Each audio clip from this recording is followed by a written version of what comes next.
I moved into the old house by the edge of the forest because it was cheap and I thought I liked the quiet. The trees were tall, green, fresh, but one tree stood alone in the clearing, an ancient oak with knotted branches twisting toward the sky like reaching fingers. I noticed it on the first morning as I stood at the kitchen sink.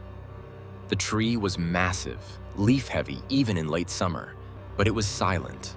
The other trees quivered with rustling leaves and hidden wings, birds flitting and calling at dawn. But this tree was empty. No sparrows, no crows, no insects buzzing in the air around it. I shrugged it off, told myself I was being dramatic. I had come here to write, to be alone, to find something inside myself I'd been ignoring in the city. I set up my desk by the window, facing the tree, so I would have something natural to look at. But every day, I found myself staring, the words on my laptop screen blurring, while the tree waited, patient and still. At night, I could see it silhouetted against the moon, its branches like veins, like fractures in the sky. And sometimes, late when the forest was otherwise dead quiet, I would hear a rustling under the tree, as if something moved around its trunk, dragging slowly, scraping against the bark. One morning, I saw something hanging from one of the lower branches. It was small, pale in the dawn light, swaying slightly. I squinted, stepping closer to the window, then out onto the porch. My bare feet touched the cold boards as I leaned forward. It was a dead bird, its feathers ruffled, its neck twisted, hanging by what looked like a strand of its own sinew from the branch. I swallowed hard and stepped back inside, closing the door, locking it. But later, when I forced myself to look again, the bird was gone, the branch empty, as if nothing had ever been there. That night, I dreamed of the tree. I was standing beneath it, looking up, unable to move. I felt something drip onto my forehead, warm and thick, and I looked up to see something tangled in the branches, something human-shaped, its mouth open in a scream, but no sound came out. Its eyes were gone, sockets black and gaping, and something was moving inside them, writhing. I woke gasping, drenched in sweat, my sheets twisted around me.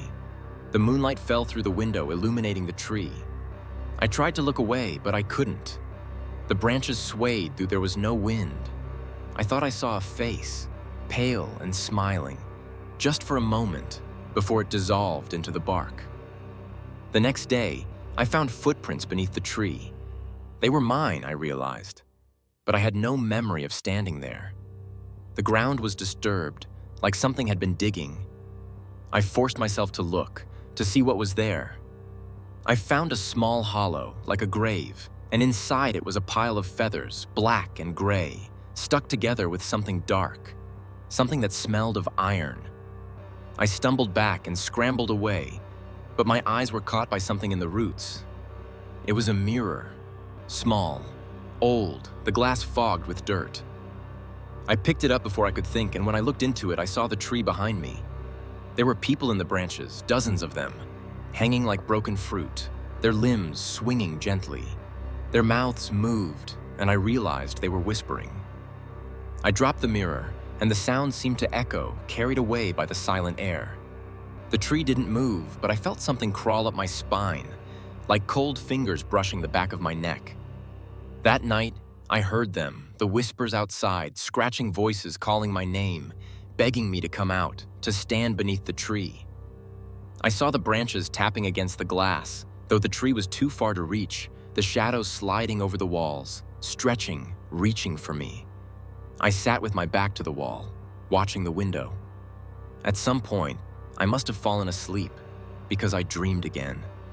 I was standing beneath the tree, my feet sinking into the soft earth. The branches lowered themselves around me, brushing my shoulders, my face. I felt them press against my skin, pulling me upward, lifting me from the ground. I tried to scream, but the branches wrapped around my mouth, pulling it open, forcing it wider, until I felt something slip inside. I woke with my mouth open, tasting dirt and rot, my throat raw. I was standing at the window, the glass cold against my forehead, my breath fogging the pain. Outside, the trees stood silent, but I thought I saw something hanging from the branches, something that moved just a little in the dawn wind. There was dirt under my nails and a single black feather on my pillow. The birds do not go near the tree, and now, neither do I. But I hear the whispers calling to me, telling me to come back, to stand beneath the tree, to join whatever waits there hanging in the branches forever. And some nights, I almost go, because in the silence, in the dark, the tree calls to me, and I am so very tired of being alone. Like and subscribe to Scary Tales Story for more horror tales that will haunt your dreams and keep you checking the shadows.